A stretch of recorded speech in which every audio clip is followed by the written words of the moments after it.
es un ion intracelular, a diferencia del sodio, que es un ion extracelular, hablamos la semana pasada, ¿no? Entonces, esta me parece muy interesante. Hay varias láminas al respecto, pero esta quizás es la más clara, que vemos que el potasio intracelular tiene la mayor cantidad de miliequivalentes de potasio, perdón, el intracelular, y el extracelular una cantidad mínima de potasio, ¿no? Más o menos 60 versus 3000 miliequivalentes, ¿no?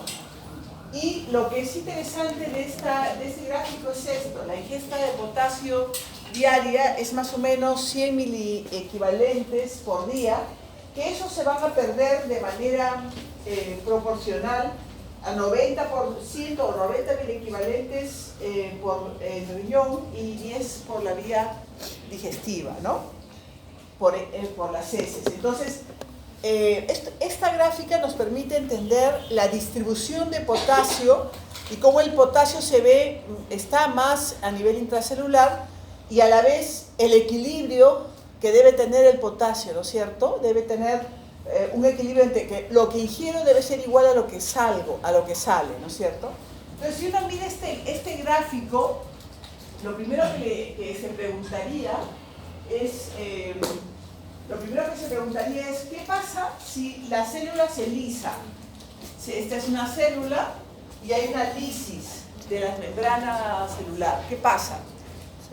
Lo que ocurriría sería un cuadro de salida de potasio hacia el intravascular, es decir, hacia el extracelular, y habría una hipercalemia, ¿no? Entonces, simplemente entender que cualquier destrucción celular va a traer como efecto hipercalemia. Esto es más o menos parecido, los números son más o menos parecidos, pero quiero rescatar esta información, ¿no? El potasio total es 50 miliequivalentes por kilo. Si una persona tiene 70 kilos, multiplicamos, son 3.500 miliequivalentes, que es aproximadamente lo que está graficado en esto, ¿no? Y nosotros vamos a ver que el 98%, o sea, ya vamos aterrizando porcentajes, está en el intracelular. Pero hay un mensaje interesante: la mayoría del potasio está en el músculo, ¿no? El músculo es un gran depósito de potasio, ¿no? Este es el mensaje de esto. Y un porcentaje pequeño, como lo veíamos en el dibujo anterior, es el potasio intracelular, ¿no? Perdón, extracelular. Entonces, igual, vamos a ver si ya viene. Hola, buenas. Bueno, entonces, resumiendo un poco, la mayoría del potasio, el 98%, está dentro de la célula. Dentro de la célula, ¿de qué células? La mayoría está, 75%, en los músculos. Y el 2% es extracelular. ¿Ok? ¿Hasta ahí estamos? Entonces una pregunta aplicativa. Si yo tengo un potasio en el suero de 2 puntos, el potasio en el suero lo normal es entre 3.5 a 5.5 miliequivalentes por litro. Si yo tengo un potasio en el suero de 2.8 miliequivalentes por litro, ¿me está dando una buenísima idea de que el grado de hipocalemia o no? ¿Sí o no? Hay dos posibilidades, ¿sí o no? ¿Verdadero o falso? ¿Sí? ¿Quiénes dicen sí? Nadie. ¿Y quiénes dicen no? Tampoco nadie. O sea, están jalados. No. ¿Por qué? Porque hemos dicho que si el potasio es intracelular y yo quisiera saber realmente cómo está el potasio, yo tendría que medir el potasio intracelular, pero no se puede medir. El potasio extracelular, acuérdense, según la gráfica esta, es solamente el 2%, es muy poquito del potasio total. Me da una idea general que hay una hipocalemia, pero no me está hablando exactamente midiendo el grado de hipocalemia que hay, ¿no? Es una idea general, mientras más bajo debe haber más hipocalemia, pero como el potasio es intracelular, no es diríamos, una medición que me explique mucho, ¿no? Solamente esto, miren, una de las cosas importantes. Este es el glomérulo. El tubo contorneado proximal reabsorbe el 67% de potasio. Acá en la rama gruesa de Henle se reabsorbe 20%, y aquí, en el tubo colector, la primera diapositiva, creo que de sodio, las clases que le di la semana pasada, veíamos que había, dependiente de aldosterona, la excreción, o sea, no es que esté reabsorbiendo, sino se está excretando hacia afuera, más o menos entre el 10 y 50% de potasio, de acuerdo a si me sobra o si me falta, ¿no es cierto? ¿Con quién se excretaba? O sea, se reabsorbía un ion de sodio y se excretaba un ion de potasio con un hidrogenión, los dos salían, ¿no? Y acá también puede haber acción de la aldosterona, pero la acción es sobre todo arriba, en el tubo contorneado distal. Acá, este gráfico es solamente, y por eso le estoy marcando de rojo, cómo se distribuye el potasio que está en el intracelular, ¿no es cierto? Entonces, en el intracelular dijimos que principalmente estaba en el músculo, en la gráfica anterior, pero también una parte pequeña está en el hígado, está en el hueso y está en los glóbulos rojos. ¿Eso por qué es importante? Porque si hay hemólisis de los glóbulos rojos, sale potasio hacia afuera, hay una hipercalemia, pero realmente no hay una hipercalemia, lo que hay es una lisis. No es que se esté dejando de excretar o que se esté produciendo potasio, ¿no es cierto? Entonces esta gráfica me sirve para explicar más o menos cómo el potasio está guardado como ion intracelular. Llama la atención, obviamente, que está en mucha mayor concentración en los músculos. Eso tiene una aplicación práctica. ¿Cuál es la aplicación práctica? Que muchos de los síntomas de la hipocalemia y de la hipercalemia van a ser en los músculos. Llámese los músculos voluntarios, estriados, los músculos lisos del intestino, el músculo cardíaco. Justamente porque el potasio tiene una función importante en estos músculos y su elevada concentración de potasio sirve para esta función de los músculos, ¿no? Y también habíamos hablado que el potasio habíamos conversado que había que ser excretado, ¿no? En las heces, la orina y el sudor. Generalmente esto es lo que más importa, heces, orina, pero cuando hay un aumento de la sudoración también se convierte, y por eso lo he puesto, en importante la pérdida que ocurre por el sudor. Me pareció un gráfico interesante. Una cosa muy importante del potasio es su relación con los hidrogeniones, ¿no? Entonces, en el caso de la célula, hay algunas, vamos a ver que hay algunas situaciones que van a condicionar que el potasio entre a la célula y hay algunas situaciones que van a condicionar que el potasio salga de la célula, ¿cierto?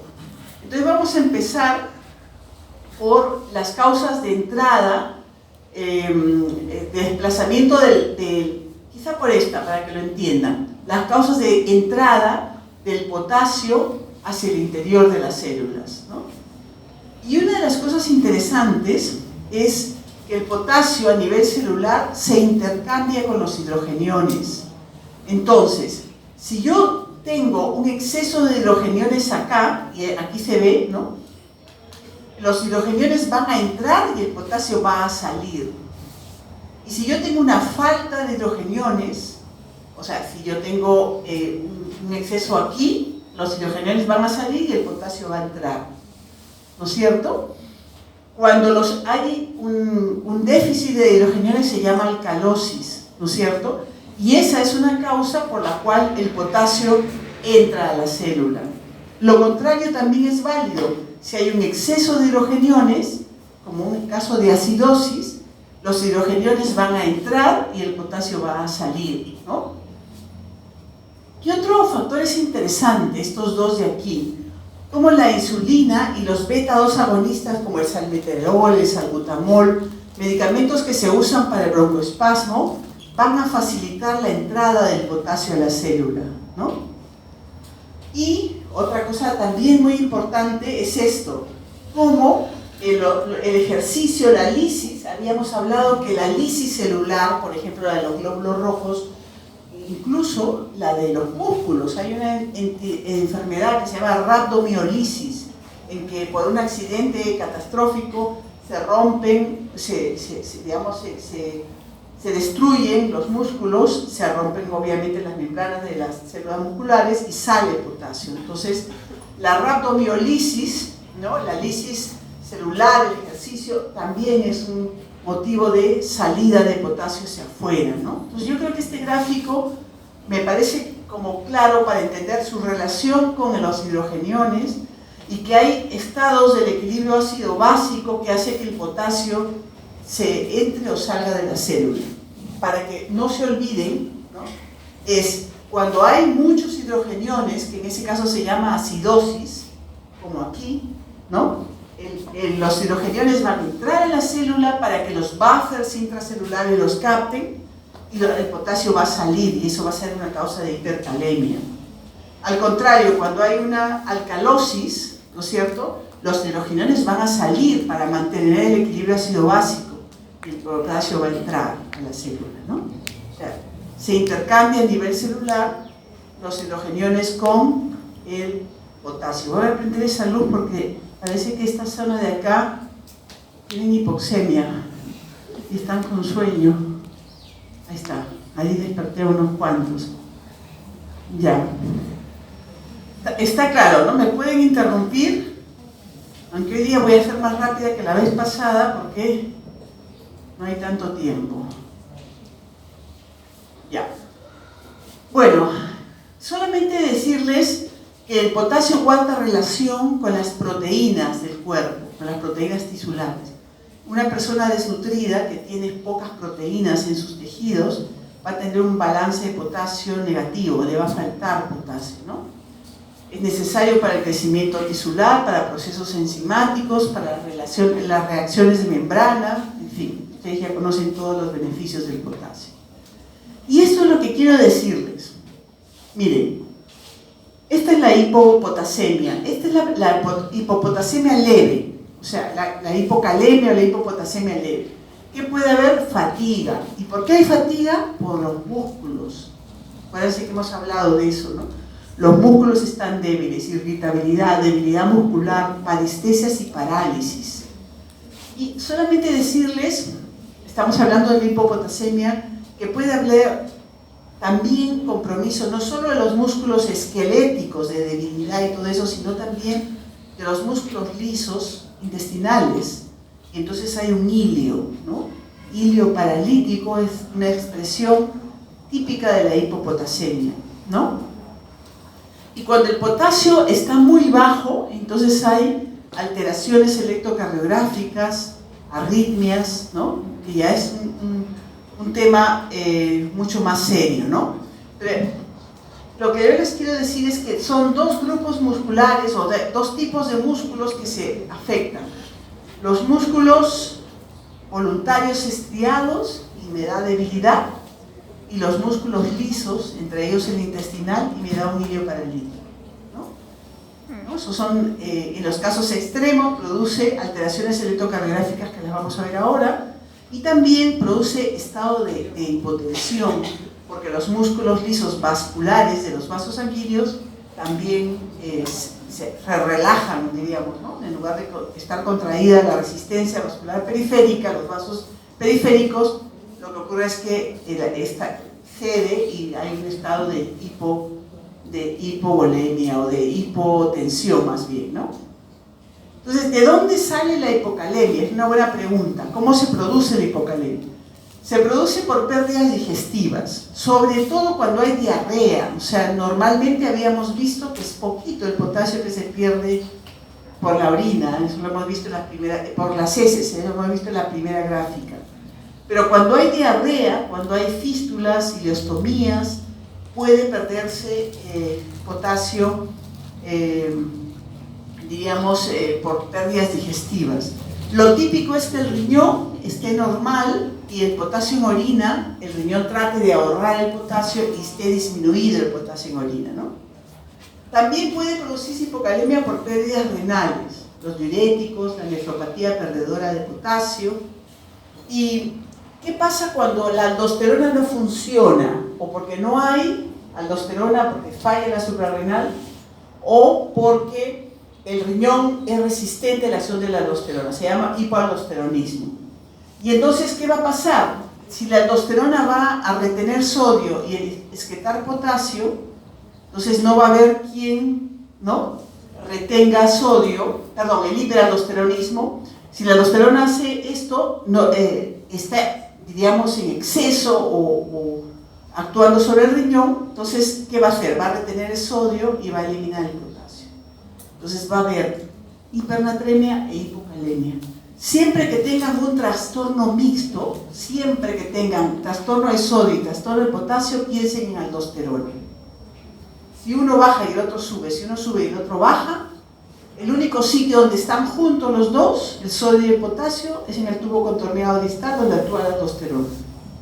Entonces, piensen, ¿no? Entonces, en este caso, si la aldosterona está actuando en exceso, lo que ocurre es que retiene sodio y va a haber hipertensión arterial, una causa de hipertensión arterial secundaria. Y elimina mucho potasio, pero también elimina hidrogeniones. Y entonces también va a haber alcalosis metabólica, ¿no? Entonces, lo típico es que sea un hiperaldosteronismo asociado a una alcalosis metabólica como una hipertensión arterial. Le repito esto y si se lo repito, debo tener alguna razón, ¿no? Entonces, un paciente en el cual hay un trastorno de sodio y de potasio a la inversa, o sea que sube uno y baja el otro, o al revés, tiene que ser una alteración de la aldosterona. Estamos en hipocalemia, supongamos que tenemos un paciente hipertenso, que tenga alcalosis metabólica, ¿no?, y que tenga una hipernatremia. Esa hipernatremia es la causa de la hipertensión e hipocalemia, ¿no? Entonces, lo tengo todo en plato servido para pensar en un hiperaldosteronismo, ¿no es cierto? Primario o secundario, pero hiperaldosteronismo. ¿Cuáles son las manifestaciones? Ya lo hemos comentado, ¿no es cierto? De alguna manera lo hemos comentado, esto solamente para eso. Es debilidad, hiporreflexia, parálisis, hilo paralítico, la hipotensión, ¿no? Les había dicho que la hipotensión es por una debilidad en los músculos lisos de los vasos sanguíneos, ¿no es cierto? Y en los niños que tienen generalmente cuadros crónicos, ocurre pérdida de peso, poliuria, retardo en el crecimiento, ¿no?, parálisis. Hay un cuadro bien interesante que es muy raro, yo solo lo he visto una vez en mi vida, y mi vida es larga, entonces debe ser bastante raro, que se llama parálisis hipocalémica familiar, ¿no? Entonces, que viene en crisis de hipocalemia y obviamente le cae el potasio y la persona no tiene fuerza, los músculos estriados, ¿no? Bueno, esto es solamente para nuevamente decirles, ¿no? Astenia, mialgias, hipotonía muscular, ¿no? Si hay una destrucción de músculo, hay una elevación de la creatinina fosfoquinasa, mioglobinuria, rhabdomiolisis, no se olviden del hilo paralítico intestinal, la alcalosis metabólica que se asocia a esto, ¿no? Habíamos hablado, empecé diciendo qué relación tiene el potasio con los hidrogeniones. Y esto, para que veamos, aparece la onda U, ¿no? Esta es la onda U, se aplana la onda T, ¿no es cierto? Vamos a hablar un aplanamiento de la onda T, se supone que aquí está más aplanada, ¿no es cierto? Y el segmento ST deprimido es ese segmento ST deprimido, ¿no? Entonces, aparece la onda U, ¿no? La onda U, esto debería venir así, pero aparece una onda de más. Se aplana la onda T, que es esta de aquí, que aquí se ve más aplanada, y el segmento ST se invierte, ¿no? Entonces, esas son las alteraciones electrocardiográficas de la hipocalemia. ¿Para qué sirve? Para ponerme pilas, porque en cualquier momento hace una arritmia importante y el paciente puede fallecer, ¿no? El potasio siempre hay que asustarse un poquito, ¿no? Un paciente de 75 años hace un cuadro de diarrea aguda severa. Llega a emergencia con signos de deshidratación, sed, mucosas orales secas, signos de pliegue, presión arterial 80/60, y tiene los exámenes siguientes, ¿no? O sea, esta deshidratación, esta hipotensión, esta deshidratación que hablé en la clase pasada, se debe a esta diarrea, obviamente, una diarrea severa, ¿no es cierto? El aumento de hematocritos es que está concentrado los glóbulos rojos porque ha perdido agua, la molaridad sérica igual, perdió agua, por lo tanto los osmoles ya no son 280 osmoles por litro, sino están mucho más concentrados, el sodio 132 y el potasio cae. Entonces, la pregunta es, ¿qué diagnóstico tiene esta paciente? Hipocalemia, bueno, tiene varios, deshidratación, hipotensión, hipocalemia, ¿no es cierto? Y si después hace debilidad muscular y dificultad respiratoria, ¿qué hace? ¿Por qué la hace? ¿Por debilidad de qué? De los músculos respiratorios. Entonces la hipocalemia severa y aguda cursa con debilidad de músculos respiratorios y esos pacientes a veces llegan a ventilación mecánica, ¿no? Yo me acuerdo haber estado en la epidemia del cólera en el año 91 y los pacientes entraban habiendo perdido varios litros y de allí iban a UCI, muchos de ellos, porque no podían respirar por la severa hipocalemia, ¿no?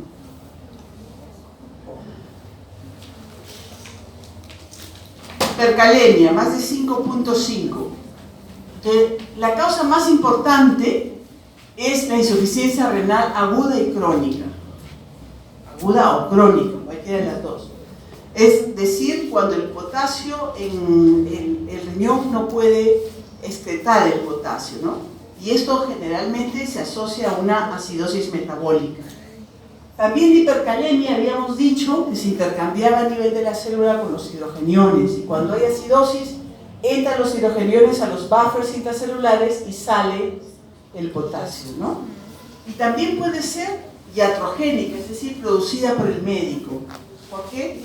Cuando le damos diuréticos ahorradores de potasio, cuando le damos soluciones muy ricas en potasio, cuando le damos, por ejemplo, la heparina puede inhibir la aldosterona, el hipoaldosteronismo, ¿no?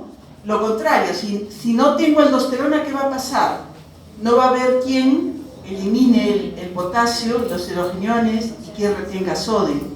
Por lo tanto, se retiene potasio y hay acidosis metabólica, ¿no? ¿Ok? ¿Se entiende, no es cierto? Entonces, si alguien les pregunta, bueno, ¿y cuáles son las principales causas? Insuficiencia renal, iatrogénica y hipoaldosteronismo, ¿no? Y acá he puesto un comentario. Pseudohipercalemia, hemólisis, ¿no? Habíamos dicho que cuando se lisan los glóbulos rojos salen, ¿no? Yo les cuento una experiencia. Hace unos 15, 17 años yo me caí y me rompí un montón de huesos. No, solo 2. Pero me fui a mi hospital. Entonces estaba ahí en una camilla gritando, porque gritaba tanto que la noche terminé ronca, ¿no? De dolor, porque romperse los huesos no... Entonces me tomaron una muestra, no sabían que era médico. Bueno, tenía una facha que no parecía médico, porque estaba en buzo, me había caído, en fin. Entonces vino una señorita, me tomó el examen de laboratorio, un montón de examen, y como a las 2 horas vino y me dijo, ¿se siente usted bien? Y entonces le pregunté por qué, ¿no? O sea, yo le interrogaba a ella. Y me dice, lo que pasa es que le ha salido hipercalemia. Y yo dije, uy, ya, rhabdomiolisis. Dije, se rompieron los músculos, salió el potasio. Y como siempre he dicho esta clase, entonces ya hice el diagnóstico. De aquí tengo trauma muscular, el potasio se tapa el riñón, voy a UCI séptica y me muero. O sea, todo. No, pero entonces, Claro, eso fue lo primero que pensé, después dije, no, debe ser una pseudohipercalemia. Le voy a tomar otra muestra, le dije, ya, tómame, pero avísame, por favor. No le dije que era médico, ni todo lo que pensaba, ¿no? Entonces a las 2 horas digo, ya le salió normal su potasio, ¿no? Ah, ya, gracias. Entonces era una pseudohipercalemia, o sea, se había lisado la muestra, seguramente no la movieron bien, no sé, o la movieron mucho, no lo sé. Yo no conozco mucho las técnicas de cómo procesan los exámenes, pero lizaron los glóbulos rojos, salió el potasio y venía a ver si yo vivía, ¿no? Pero eso es una pseudohipercalemia, ¿no? Ahí está, pseudohipercalemia, suero hemolizado, también la trombocitosis, la leucocitosis. Dime. Para diferenciar una Le vuelves a tomar una muestra. le vuelvo a tomar y si varía. Si es normal, es la muestra. Sobre todo si no encuentras una interpretación de esa. Si tienes un paciente renal que ya no elimina el potasio por la orina, entonces la causa es la insuficiencia renal. Pero si tú no le encuentras ninguna explicación y le tomas otra muestra y sale normal, es una pseudohipercalemia, ¿no? Bueno, acá la disminución de la excreción urinaria de potasio, insuficiencia renal, el hipoaldosteronismo y medicamentos, ¿no? Luego tienen alteración, esto es interesante, porque empecé por esa gráfica, ¿no? El aumento en la liberación de potasio desde las células, o sea, la salida de potasio de la célula, y ahí está la acidosis metabólica, el déficit de insulina, el ejercicio intenso, ¿no? Y abajo dice el aumento de potasio que yo aporto, ¿no? Bueno, los jugos, no creo que una persona con función renal normal, el riñón elimina más potasio si yo me tomo, no sé, 5 jugos de naranja juntos, ¿no? El riñón lo va a eliminar.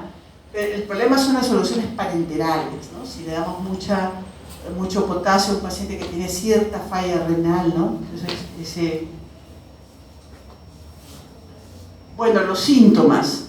Los síntomas son parecidos a la hipocalemia, pero esto es una emergencia, porque la hipocalemia produce más debilidad muscular del músculo estriado, ¿no? Que puede llegar, como hemos visto en el ejemplo anterior, al problema respiratorio, ¿no? Y también la debilidad del hilio paralítico, el shock. Pero la hipercalemia produce también un poco de debilidad ahí, pero más arritmias cardíacas. Entonces, entre las dos, la hipocalemia puedo esperar a que yo piense qué pasa y me dé cuenta. Esto, si no me doy cuenta rápido, ya no hay paciente hasta cuando yo me entere, ¿no? Entonces, hay alteraciones electrocardiográficas que los vamos a ver ahora, ¿no?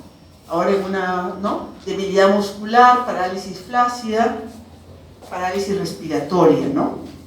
Hay un tipo de acidosis tubular renal que también cursa con hipercalemia. Bueno, y en general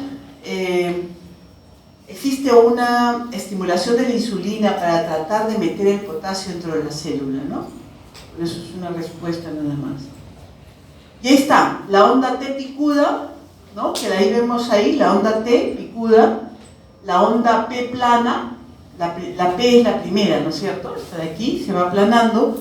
Y el QRS se pone ancho, ¿no? Debería ser un QRS más delgadito y se pone ancho y cada vez más ancho. A veces se pone como una onda así, como si estuviera, ¿no? Se deforma totalmente, ¿no? Entonces son 3 hallazgos electrocardiográficos que son importantes, ¿no? También hay una prolongación del intervalo PR, la onda P aplanada, el QRS ancho, y si no corregimos el potasio, hay un alto riesgo de paro cardíaco. Y si no me doy cuenta, si no lo pienso, ya no hay paciente, después digo, ¿de qué murió? ¿No? Murió de no darme cuenta yo, ¿no? Por eso les pongo esto, ¿no? Irritabilidad cardíaca y de los músculos esqueléticos, ¿no? Ahí la hipercalemia es una severa emergencia, ¿no? Un ejercicio de aplicación, así van a ser las preguntas de examen, ¿no? O sea, si tenemos que hacer casos clínicos y entonces vamos a poner algunos parecidos a los que he puesto, ¿no? Un paciente de 45 años, diabético, hipertenso, con enfermedad crónica avanzada, como acá. Si hay enfermedad crónica avanzada, el riñón no es capaz de eliminar el potasio. Por lo tanto, la causa de la hipercalemia sería la falla renal, ¿no es cierto?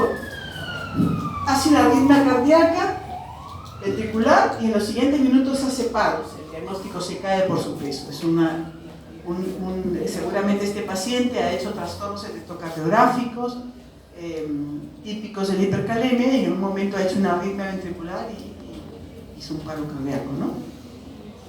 ¿Preguntas? Ya, entonces creo que vamos a la segunda clase.